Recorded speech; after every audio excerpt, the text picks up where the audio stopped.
దేవునికి మానవునికి మధ్యలో ఒక అగాధమే పాపం. ఆ పాపం ద్వారా మనుషులు దేవుని దగ్గరికి, దేవుడు మనుషుల దగ్గరికి వెళ్ళలేని స్థితిలో ఉంటున్నాడు. కానీ ఆ అగాధాన్ని, ఆ పాపాన్ని తొలగించే అథారిటీ, ఆ పవర్, ఆ డొమినియన్ కేవలం యేసుక్రీస్తు ప్రభువుకు మాత్రమే ఉన్నది.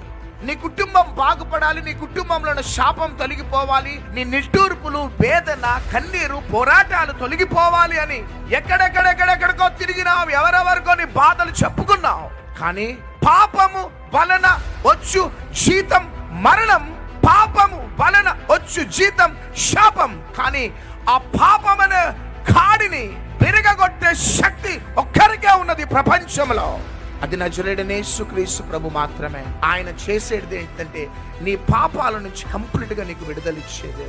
విడుదల ఇవ్వటమే కాదు కానీ హెబ్రీయులకు రాసిన పత్రిక 8:12 ప్రకారం ఆయన ఎన్నడూ కూడా జ్ఞాపకం చేసుకోడు.